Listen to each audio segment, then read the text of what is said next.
What's up, funkers? Can I say that now, right? What's up, funkers? What the funk? Second episode, second recording of What the Funk, and a special one for sure, especially for me. I have a couple of new friends right here, but one of them looks strangely like an old friend that we had on here. We got Matt Lozer, who came on one of the tribute episodes for his big brother, Tim, earlier this summer to help kind of share some of his memories of his incredible older brother and my dear friend Tim. And Matt has agreed graciously to be one of our rotating guest co-hosts. So some synergy with Tripping Over the Barrel and a lot of fun and insight. And of course, just like Tim, Matt is involved in the energy and energy technology industry. So a lot of fun stuff to talk about there. And our guest today is Mr. Bear Givhan. Givhan? Is that right? Givhan, close enough. Givhan. Okay, we'll make the H silent. But we have some interesting personalities on this one. I think both of you guys are involved in whatever you want to call it, ESG, sustainability, emissions capture. I think we're going to dive deep into that. But I guess just to start off with, Bear, you're the guest of honor today. Why don't you give us a little bit of your background? We'll talk about Earthview and how you got there, but I really want to understand, like, Dallas kid, right? And then how did you get into flying planes? How'd you end up in Colorado? Kind of give us the full dose of the Big Bear. Yeah, the full pull, as we like to say in aviation. Yes, so yeah, Jeremy, Matt, thanks a ton for having me on here. I really appreciate the opportunity to talk a little bit about myself, and I guess we'll get to some stuff about Earthview. But yeah, born in Dallas, and always wanted to kind of move to the mountains, so did that in 2011. I actually started off in Colorado, living in Telluride, working on ski lifts for about 2 years. Yeah, you did. So that was quite fun.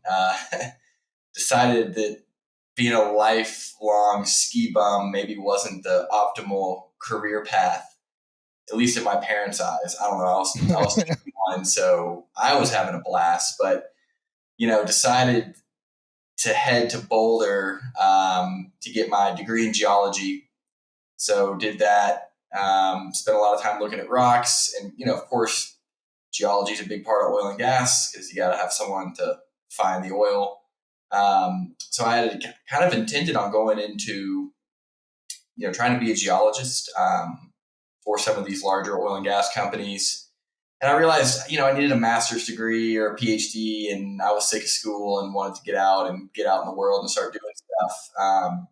So nixed that plan, and kind of how I got through into aviation is just really, lifelong passion. I mean, I've got aviation on both my mom and dad's side. I got uncles and cousins that are pilots.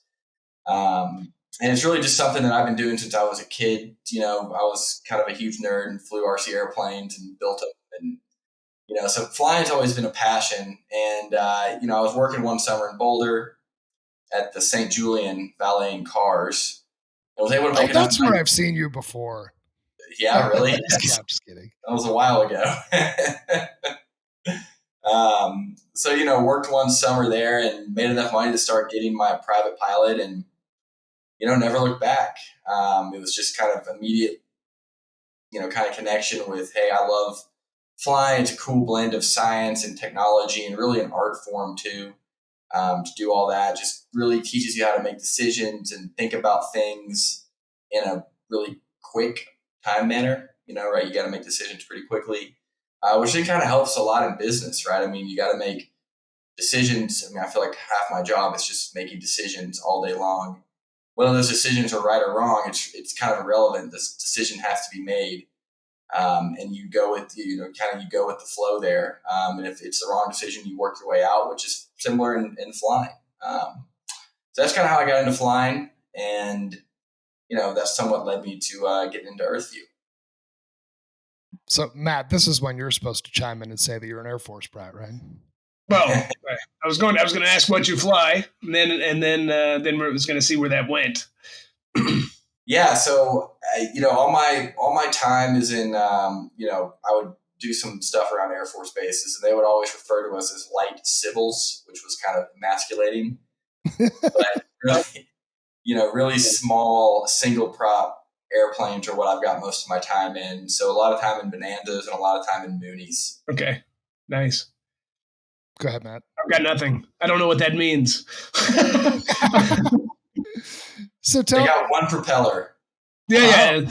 So, and your time at Colorado, you got out pretty fast. That looks like if your LinkedIn profile is correct, you got out in 4 years. Is that right? It is. By some miracle, I did manage to get out of there in 4 years. I did do a little bit of time at community college before transferring to CU, but yeah, it was about 4 years. But I got there in 2014 and was done by 2018, roughly. So, okay. And then what made you choose Colorado? Is it just proximity to where you were, being a ski bum? Yeah, proximity and, living in Telluride really kind of inspired me to want to study the Earth, right? So, I remember doing a drive from Telluride, which is this really cool mountain town, out to Moab, Utah, which was just a complete change. And I was really curious as to why is that? Why did that happen? So it kind of drew me to geology, and, University of Colorado is one of the best schools in the world for that. And it also just happened to be in the state I was living in and didn't want to leave. So all kind of worked out. So just throw in an application and get accepted, no problem. I did. Yeah, there's a few hoops there. I had to explain my ski bumness, but they seem to view that as a positive as opposed to a negative. So I don't think Colorado has the lowest. I think they have a pretty high acceptance rate. Yeah. Well, they probably figured, well, he's already got that out of his system. So unlike everybody else that comes here and desires to be a ski bum and takes 6 years to go to school, maybe he's already moved past that. He's a little bit older. I think we'll be good with it. So to bring it back to me, because this is my podcast, right? So it's always about me. No, but so when I decided to move to Colorado, I'm a New Hampshire kid. Went to college in Boston. I think at the time I was living just outside of Washington, D.C. I knew I wanted to do something different. And Colorado was certainly that different. But I moved out here with two other guys. One of them wanted to move to Steamboat Springs and be a lifty. The other one wanted to move to Denver, but I was kind of at the point where I wanted to start my career a little bit. And Boulder was sort of the best option for all of those things. Yeah. I still live in Boulder County. I love Boulder. It's a great town. Bear, I think your office is in Longmont, so you didn't stray too far from out here, and you live in Denver. But I want to go back to the flying, right? So you were, very curious about the terrain, obviously. You had the geology background, and then not only were you flying planes as right out of school and having your pilot license after your time at the St. Julian, but then you actually got into flying planes kind of all over the lower 48. Well, even I guess I would say all over North America, and seeking out methane emissions, right? So how did you end up sort of in that space? And that I think will lead us a little bit to what you're doing at Earthview. Yeah. So, kind of how I got that initial job was just I was doing my training at the Boulder Airport, and met the kind of the CEO and president of the firm I flew for called Scientific Aviation, and they were based out of Boulder.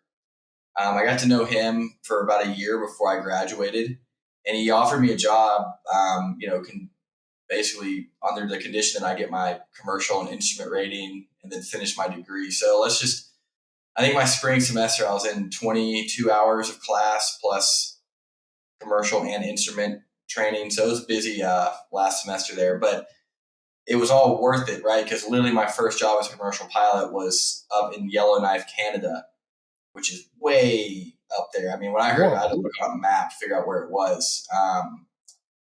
It was literally flying research missions for NASA. So I wasn't the actual pilot in command on that particular mission, but I did do a lot of the flying. We were up there looking for methane emissions as they relate to permafrost melt. So they had us up ripping around the North Slope for 6 weeks at a time, trying to get us an understanding of how much methane is being emitted over this huge, massive area, and how that changes over time. So we started out in April and finished the last one in November. It was a really, really cool experience. And then from there, yeah, just really got to fly those research planes in Canada. I can't say enough about how awesome that experience was. I mean, flying up in Fort McMurray, which is where Canada has their tar sands up there, which is, I always describe it as basically like flying over Mordor. Fans out there. That's kind of what it felt like. And then just seeing, going down to the lower 48 and seeing, okay, how are landfill emissions? How are these things, creating so much methane? Feedlots. I mean, really got the whole gauntlet of sources that could produce methane. I've probably flown some circles over it, including getting into some offshore stuff down off the coast of Mexico, which in a single engine airplane gets pretty spooky. You really pay attention to the sound of that engine. Let me tell you, when you're a couple hundred miles offshore. Oh yeah. Yeah. Well, even if you're in the middle of nowhere, like Yellowknife, that seems like you got to be aware too.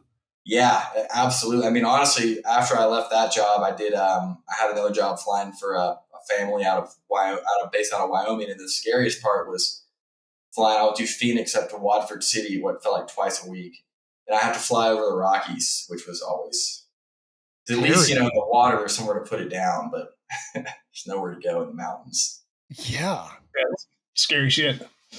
I get scared flying out of Denver, taking off to the west. Freaks me out every time. Yeah. So Matt, what's your connection to flying? Well, I was just gonna. Yeah. So I was gonna ask. We're getting into quite a bit of renewable natural gas with dairy farms and collecting methane and putting it back into the pipeline. Have you had any experience flying over any dairy farms, etc., looking at their emissions? Yes, I have. And I believe we did all that in California. We looked at pretty much every dairy farm from Humboldt County up in the north down to, I remember doing one over in the Salton Sea, which was another area I had to look up, figure out where the heck I was going. I don't even know that. So yeah, a lot of experience around agriculture. And I remember those being some of the largest sources I had seen to date. Yeah. Interesting thing about the Salton Sea, I just watched a show, and they showed some old commercials from the 1950s. I want to say 50s, early 60s, maybe. And they had they were promoting it as just this vacation destination, and they had bikinis everywhere, skiing, all that. And if you go look at it now, there's nothing left. But anyway, sorry to. It was absolutely wasteland down there. Yeah, it's gone, and it's all from farmland. All of the fertilizers going into the Salton Sea. So anyway, wow, it's fascinating. So Bear, you're flying all over the place, whether it's dairy farms or mountains or oceans or seas that I've never heard of, and you decide that you want to start a company, right? Did this thought come to you while you were actually flying the plane and you had to catch yourself? Like, I'm guessing, I picture the genesis of Earthview happening when you're literally on a plane and you're like, I got to land this thing somewhere. I got this business I got to start. But why don't you give us sort of the initial way that you thought of the idea of what Earthview is doing, putting physical methane emission sniffers on wells and other emitting areas, and sort of where has it taken you over the past, I think, 4 years? Yeah, definitely. So, the idea for Earthview didn't really happen when I was flying as a research pilot. I certainly was starting to kind of get a sense that there was a very large potential market here, and that really there was a real problem, right? I got a bird's eye view of the problem flying that plane around. And I remember taking off out of Midland sometime in 2018 or 19. And it was at night, and I remember it felt like it was like the dawn with just how much flaring was going on.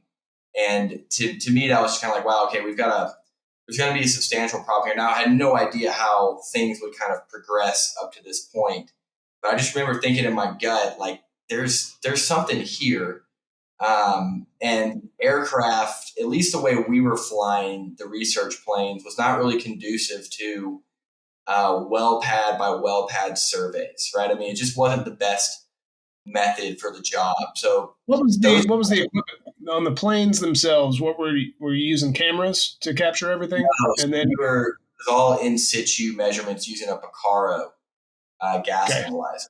So, about $150,000 piece of equipment in the back of the plane. Yeah. All right. Wow.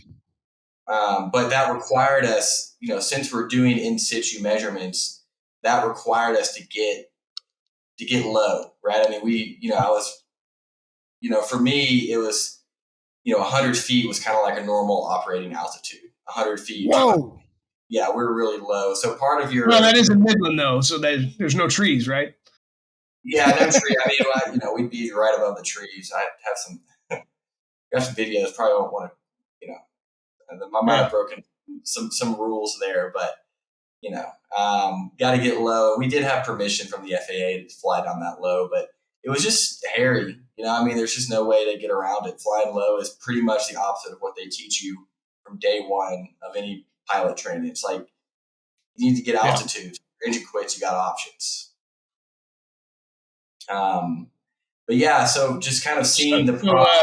I'm going to bring in the Air Force Brad here. My dad, every story he tells of investigating a plane crash starts with, they were flying too low. Yeah. Well, that was they were trying to fly under this bridge. Yeah, I mean, if you spend all your time down low, eventually something's going to happen. It's just a numbers game. So, for me, the flying of the aircraft was just, it was a really kind of a hairy flight pattern that I just didn't want to do for much longer. And then, it was hard being on the road as a research pilot. You're gone for 6-8 weeks at a time, back for a week, back out on the road. It was exhausting doing that for 3 years. But I really felt that there was a problem, right? So how do we address it?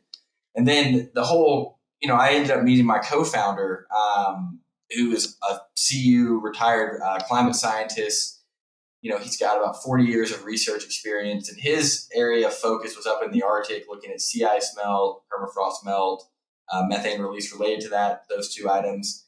And he was interested in, how can we build out a sensor network that we can see all these, get a more spatially distributed sensor network covering the North Slope. So you could better see in time and space how emissions change through the season, right? That was kind of some of the inspiration. And that was really where our early instruments developed from. So it took Jim and I about, you figure Earthview got started officially in like 2020. It took us about a year to figure out where we thought the best solution would be. And really, we kept coming back to, aircraft. Like, I'm very experienced with aircraft. I know their limitations and their strengths.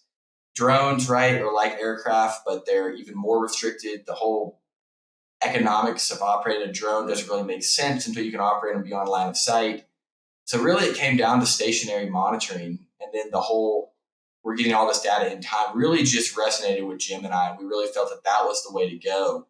And now it's just a matter of, can we make these low-cost sensors deliver data that is actionable and not just noise, which we did. So we spent most of 2020 and 2021 getting that nailed down, ready for kind of commercial launch here in mid 2021. And so that's kind of a little bit of how we got rolling. No, that's really good stuff. So one of the questions I had for you, actually, when I came out to your warehouse and we first met, and just full disclosure, Funk Futures is working closely with Earthview, trying to help these guys get sales. When I started Funk Futures, I started it with the thesis that I wanted to work with companies who had a chance to be disruptive with best of breed technology and affordable cost. And nobody checks those boxes better than Earthview. And we're incredibly excited to see the early traction and where this could go over the long term. So I love what Earthview is doing. But one of the questions that I asked you when I first came out to Longmont was, how do you know where the emissions are coming from? Like, what's to say a big breeze doesn't blow through, and then you've got this pad over here that's not that far away from this pad over here? Like, how do you attribute where the actual emissions are coming from? Yeah, no, it's a great question, and something that we deal with frequently. So typically, right, if you think about a well pad, and you can imagine we have 3 to 4 of our sensors on the fence line. So one of those sensors, hopefully, is on what we call the upwind side, which is basically where, if you think about the wind blowing across a pad, the upwind side is the opposite side of where the wind is blowing. So emissions would not be hitting that node. So that's kind of check one, is to say, what is my upwind sensor doing, and how does that compare to what my downwind sensors are doing? And if you're seeing similar readings across all 3 of these sensors, it pretty quickly says, boom, this is an off-pad emission. And we had to learn that the hard way, right? I mean, and I remember seeing it in the data. We're working with a client down there, and we're getting some alerts, and it's clearly off-pad, right? We can see it. But our software wasn't sophisticated enough at that time to filter that out, which we've now gotten that solved. But yeah, I mean, Jeremy, that was something that we had to solve. But it's really just looking at the magnitude of the methane concentration readings you're seeing sensor to sensor, and really what you're looking for is a similar concentration around all 3. And that's a pretty quick check to figure out if it's on pad or off pad. Now that does assume that the winds are working with you. Sure. Which is a limitation, right? But we're also there all the time. So great thing about winds is they shift around, and eventually we'll get the favorable winds. And are you tracking the winds with the sensors as well? Yeah. Each sensor's got its own wind anemometer on it. How often do you get requests for H2S sensors, and would you use that as an alarm type status, or what would you do if you had an H2S? Had a sensor out there and it popped up. What would you do with the data? I guess. It's a great question. So we get frequent H2S, and it's something that's absolutely in our product development line. It's not something we have ready to go right now. Now, however, with H2S, right, it's more of a safety factor.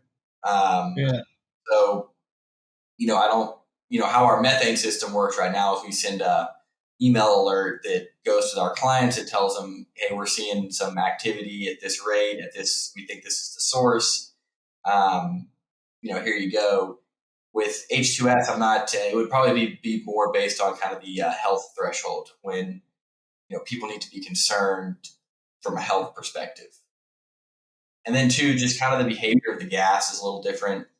H2S sinks, methane rises. So where we would actually sample for that would be something to consider, but definitely something we were interested in doing. It's the thing with a startup, right? You have a lot of different things you can do, but it's kind of our job to laser focus and make sure that we can get into the market, then expand our product line from there. So methane for us is just such a cool opportunity right now, but other sensors are definitely on our to-do list, which is long and everybody. And how about, just for shits and giggles, I was on a call this morning in UK, and we've got some pipeline ideas for hydrogen. Mm-hmm. And my immediate thought was, well, shit, if there's a leak with hydrogen, you want to know it. Is that an option too, I presume? Yeah. So, really at Earthview, our kind of thesis, what we do is we take low-cost sensors, apply sophisticated software on top of them to deliver near reference grade results. That's kind of our mantra with methane. Hydrogen is something, absolutely, it's on our list. And hydrogen is still a pretty potent greenhouse gas, all things considered. You definitely don't want to have it leaking if you can help it. Right. So yes, short answer is it's on our to-do list. Very cool. I'm sorry, we went almost 25 minutes into this, and I gotta say, Matt, happy birthday! It's your birthday. Thanks, man. And that's why I'm enjoying a nice little cocktail. There you go. Yeah, we usually recommend that, but I don't know. I gave up drinking a few months ago, so I'm not doing that. But I was going to say, Huberman Labs it's unbelievable how much that episode has come up in my conversations in the last few months. And so I started doing Monday through Thursday. I don't do any drinking, and then the weekends I let it happen. But it's my birthday, so it's fine that it's Tuesday. Plus, there was a soccer game, and it was on kind of at Yeah. night for you. USA took it down. That was a good game. I got to watch that. Yeah. But no, Matt, happy birthday, and definitely thank you for coming on to do this. Bear, so I want to talk a little bit about the competitive differentiation. So you mentioned low cost hardware, very sophisticated software and technology behind that. We're seeing companies pop up, right? No one more prevalent than Project Canary. They've raised a ton of money. They're a really big company here in Denver. Like, what would you say is your competitive differentiation from the Project Canaries? And certainly there's others that play in the space, but why would somebody do business with Earthview? What is your secret sauce and how do you guys win? Yeah, it's a great question, and just kind of thinking about Project Canary.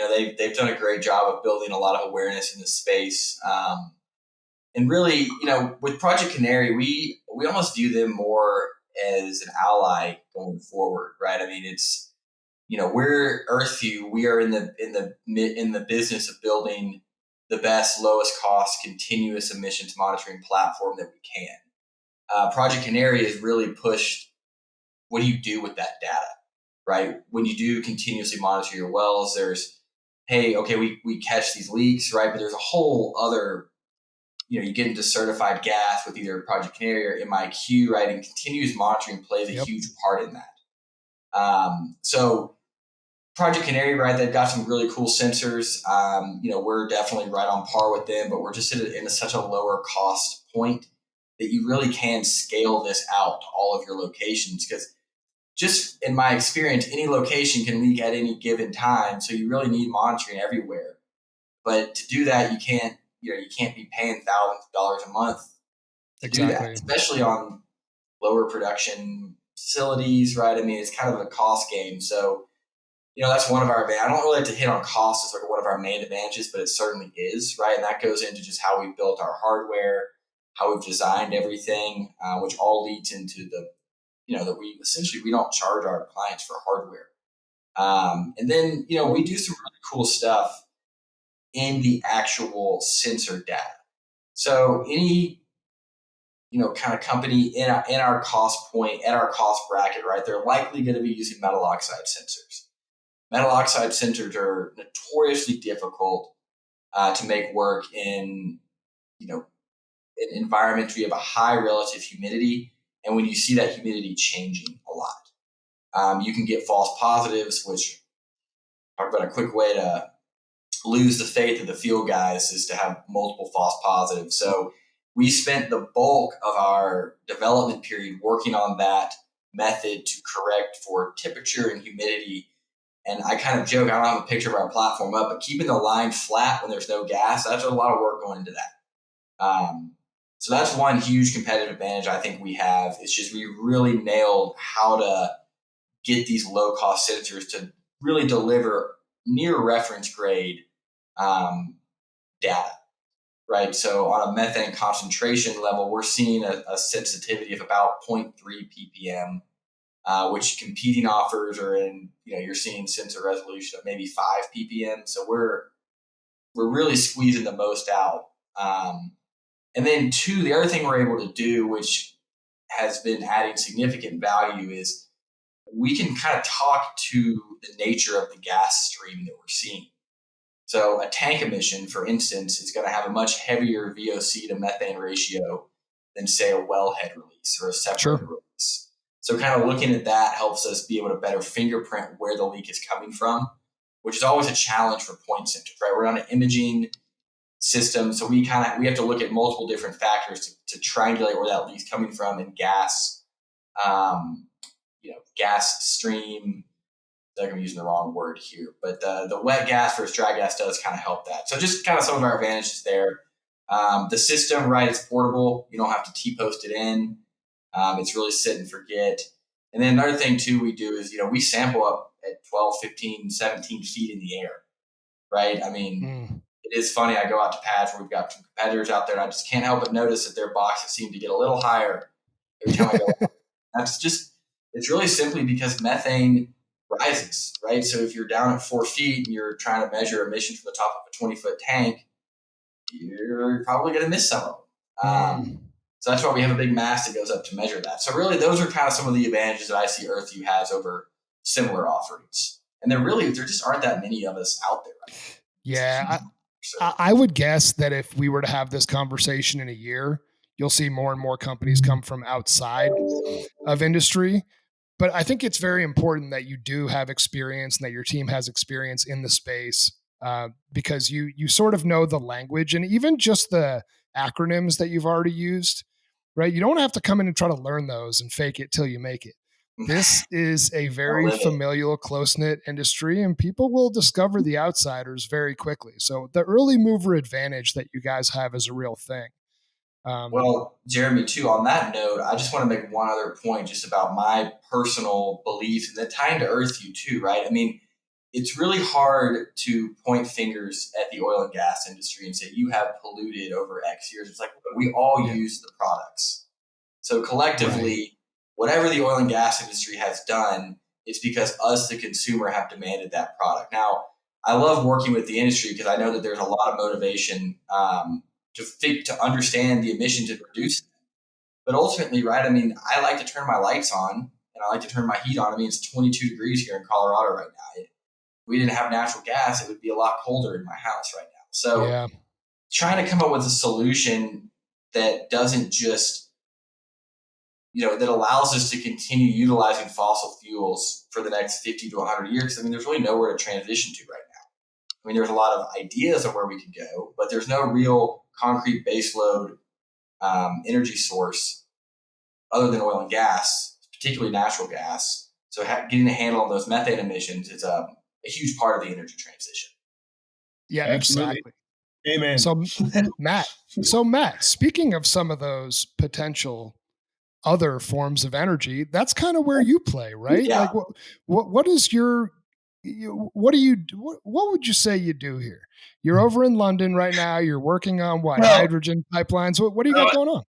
It's kind of, I got a lot of stuff going on, but the primarily, I started as a civil engineer coming out of college, and we were doing Lowe's and Walmart developments all over the place. Tim used to say I designed parking lots, and he was pretty accurate with that. But then in 08, it just took the huge downturn. So I got into the natural gas fueling market, and I worked for Clean Energy Fuels for 2 years and two different stints. And we designed and built probably 500 to 600 natural gas fueling stations across the country.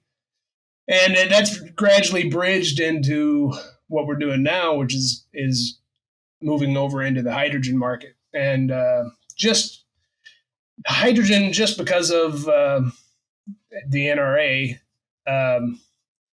it's become viable in the U.S. So it's happening. It's just going to take a lot of time, but it's one of those things that's probably, it's the early adoption phase where people are going to make a bunch of mistakes and go the wrong way, and then 10 years from now we're going to laugh at them and say you should have invested in B instead of A. But it's definitely a growing market, and a lot of what's happened. The reason we're over here is there is a untapped resource pool in Europe and the UK that's already started on the hydrogen front, and they were the early adopters, and now they're pulling back. They lost, they don't have as much funding and everything else, so they're going to invest in the U.S. So some of that design team, some of that labor pool is available at a much lower cost. So trying to take advantage of that. So they've got a company over here and one in the U.S. as well. Interesting. So do you think we're going to start seeing more of these hydrogen pipelines drilling for hydrogen start to come here to the U.S.? Because it generally seems like, at least from my perspective, Europe right now is trying to be further down the path. They are. And they are.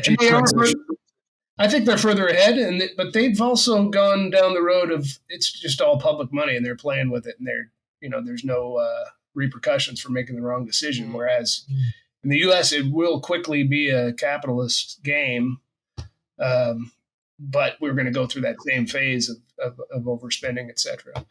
But I think you're going to see a lot more renewable natural gas to hydrogen, and I think you're going to see a lot more solar with renewable methane reforming in the Yeah. U.S. In the desert of the U.S. is where I'd say it's going to come first, and then I would envision a lot more liquid storage of liquid distribution of hydrogen in the U.S. and probably ammonia on the sea, the marine application, if you will. So you mentioned the NRA. This is not a podcast about guns. I think what you were referring to is the IRA. Sorry. That's all right. That's okay. It's okay. If I didn't have to correct a loser on a podcast, it wouldn't be a podcast for me. But the Inflation Reduction Act, I'm not going to sit here and pontificate that I know exactly what it is. In fact, sometime in December, I'm having two guys who work very closely in sort of the energy transition, energy technology space to come on and break it down for novices like me and explain what the Inflation Reduction Act is. But effectively, and Bear, maybe you know a little bit more about this and have studied SB 1137 and the Inflation Reduction Act more than me. But effectively, what's happened is starting really in 2023, there's going to be a significant fee structure placed on any company, not just oil and gas companies, but any company that emits methane at a significant rate. And there's going to be thresholds and effectively very large fines for companies, like to the order of, and I think Bear, you're more aware of this, for some companies like hundreds of millions of dollars. Do you want to give a little bit of insight into what you've learned about the IRA to this point and how it's going to affect, at least in this case, operators, landfills, midstream companies? I think I just have a hard time saying IRA without thinking Irish Republican Army. And you got to be careful because you're in England, so I get it. Yeah. That makes sense. Yeah, so I guess, Jeremy, I wonder if we could find any actual senators or people who passed the IRA that actually know it that well either. Right. But yeah, I mean, there's certainly implications for methane emissions built into the IRA. So, kind of what we see at Earthview, right, is there's now teeth embedded in this bill. Now, I haven't read it. I couldn't talk, for 30 minutes about it. But how it affects Earthview is that, oil and gas companies are more motivated to find leaks because it costs them, not only does it cost them production value, right? I mean, if it's lost production, but there's also now you're looking at significant fines and being able to demonstrate that you're catching these leaks quicker, utilizing technology like what Earthview is deploying to the market right now is going to be a way to significantly cut down on those fees.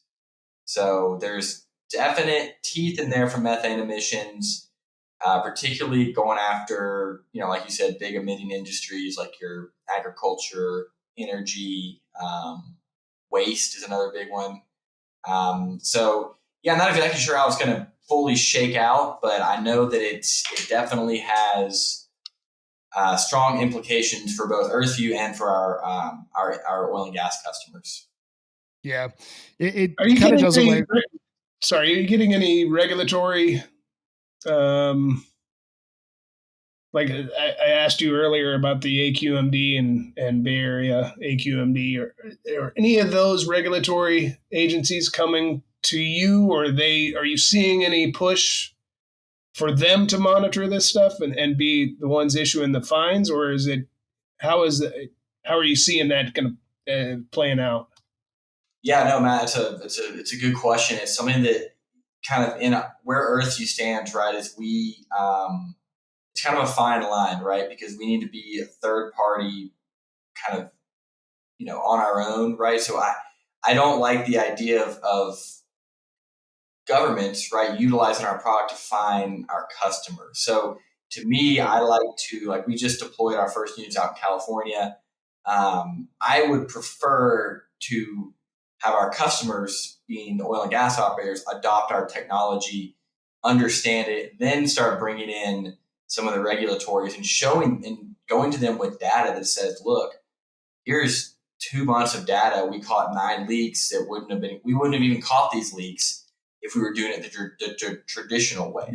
Just a guy in a truck going out with a camera and looking for leaks. I mean, so that's kind of my thought on it, right? I mean, I think there is potential there. Proactive self-regulation would probably be a better approach. I would agree with that. Definitely. I mean, I see it so clearly in talking to our customers here in Colorado. They're beat down by the regulations. And to be honest, the regulations help me and they help Earthview, but I feel their pain because I get beat down by it too, because they're so limited in what they can do. We don't have any of our methane stuff deployed here in Colorado because companies like, well, it doesn't check our box. We already have to do all these OGI inspections. Whereas in Texas, they're like, heck yeah, let's do it. Like, this is awesome. So it's kind of an example of where over-regulation actually ends up hurting. It actually ends up doing the opposite of what the regulators intended to do, which is just irony. Right.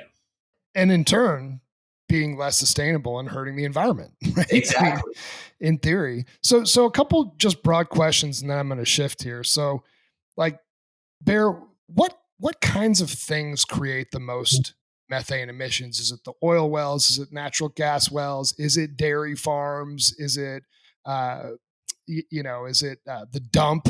Like, what is it that creates like the most emissions, would you say? And like, how does it sort of tear down? It's a great question, and I'll just speak to kind of my experiences. I think the biggest emitters I saw were large landfills kind of in the LA area. Those are always pretty heavy hitters. Oil and gas has huge potential, right? Every site has potential to be a huge emitter. So just because I think the sheer volume of assets that we have in the industry leads it to, there's a lot of potential there. Now, with not every one of those sites is leaking, but with like a landfill or with like a feedlot, right, there's not really much you can do, and they're constantly pouring methane out. So in my mind, it goes, waste, agriculture, oil and gas. I would say would be kind of how I would tier it. But oil and gas, right, we're losing estimates from various studies. Don't make me cite the white papers, but I'm sure I could. But it's something like 9% of our total production is being vented. So that's just like, it's like, like billions of dollars in lost product just going to the atmosphere. And with oil and gas, right, why it's such an intriguing place for Earthview to exist is because typically the facilities aren't designed to leak. Your tanks are, right? But typically there's something you can do to reduce the emissions. And it might be as simple as closing a thief hatch or adjusting a generator. There's a lot you can do, whereas agriculture and waste, the solution is less clear, which is why oil and gas to me represents such a great beachhead for Earthview to infiltrate the market. That's really well answered. And I think you've told me this before, but generally you see more emissions at oil sites versus natural gas sites. Is that right? That's exactly right. That's just because of the nature of an oil site. It's a dirtier product than natural gas. Natural gas, you can keep it almost all in the pipe all the way to the sales line. With oil, you introduce the oil haulers unloading and loading, and oil's just you got these liquid tanks sitting there. So just by nature, it's just a much I wouldn't say it's much dirtier, but it's clearly there's more emissions we see like in the Permian as opposed to the Marcellus. It's a pretty clear difference. Yeah, interesting. Because I would have thought differently. Attribute that to the moisture, or is that the just the content of the oil? It's just from our experience, it's just having those tanks. Typically 80% of emissions are coming from tanks if they're there. We see a lot from oil tanks. It's just the liquids, I would say. Gazprom just predicted $3,000 an MCM of gas in February, which I don't know what that converts to in MCF, but it sounds like a pretty impressive number. So if they can capture all that gas and sell it, if we could become an exporter again and be a gold mine. And part of that is, right, you got to find the leaks. Yeah. MCM, Man Crush Mondays. You two should just hang out sometimes and just make up your own acronyms. I think you'd have a really good time doing that. That's what I do half the time. Yeah, probably. Make it up. Well, I had to Google the MCM because I was confused because I was thinking in MCFs. I said, well, 3,000 in MCF would be outrageous. That would be. We'd be in a world of hurt if it was 3,000. Yeah, right. Yeah, 3,000 per NCF. Woo. So I got to do this, Bear. I know you get this a lot, but I got to get to the elephant in the room, or in this case, the bear in the room. Your name's Bear. What's that about? It is. So that was the name they gave me when I popped out of the womb. But it's, Bear is my middle name and Frederick's my first name. So Bear is a family name. It's my grandma's maiden name. So I'm Frederick Bear Givhan Jr. So not the coolest origin story, but, it's a family. Weren't born with claws or anything like that. No. That's great. Nice way to honor, the family lineage as well. And just something kind of cool and different. And obviously I'm not one to talk. My last name's Funk and Matt's last name is Loser. So, I mean, what are we doing here? Right. What are we doing? Yeah. What's in a name anyway? It's just a name. Well, before we end things, Matt, are there any other questions you want to ask Bear while we have him? No, I think we got to everything I had, but well, no, that was it. That was promising. That was classic. Well, everybody, thank you for listering today. I learned something. I have to do it. I've got to do it. I can't resist. Okay. All right. All right, Bear. This is a trivia question. Awesome. Best movie about golf ever made? I mean, I got to go with Caddyshack. All right. Worst movie about golf ever made? What's the one with, what's the guy? Shia LaBeouf, whatever one he was in. I don't even remember the name. Was how bad it was. No. It's Caddyshack 2 is the worst one. I didn't even know they made Caddyshack 2. Yeah, well, don't watch it. Trust me. Does it have Bill Murray? No, it was. They couldn't even get. Who did the first one? What was his name? Rodney Dangerfield. Yeah, Rodney Dangerfield wouldn't even come back for it. It was that bad. So he had his second cousin or something. They brought him in, and it was just a bad all around. That reminds me. That's one of Tim's favorite questions. Yeah, totally. It reminds me of that, Jaws Revenge or whatever, the actor. Someone asked the main actor, they were like, did you ever watch the movie? And he goes, no, I heard it was terrible, but it sure bought me a nice house or something. So. Right. So this is funny. So, I'm a New Hampshire kid, so I'm going to go with Happy Gilmore, Adam Sandler, Manchester, New Hampshire. I'm going with that. That movie made me laugh even more than Caddyshack, but I'll never forget going to the Quick Check in Plymouth, New Hampshire. And it was like, this is renting VHS. I'm aging myself. My birthday is on Thursday of this week. And Caddyshack was never available, but Caddyshack 2 was always there. So I guess there's a reason as to why. But anyways, we'll wrap it up here. Bear, thank you for coming on, giving us your time. Matt, thank you for jumping on at night, especially on your birthday over in London. And you'll be back on this. We'll do it a few more times. And Bear, I think you may have your own content creation coming out at some point too that we've discussed. So it was truly a pleasure having you guys, and I appreciate you coming on. Thank you. It's always a pleasure. Yeah, thank you very much, Jeremy and Matt. Appreciate the opportunity to babble on some more about Earthview.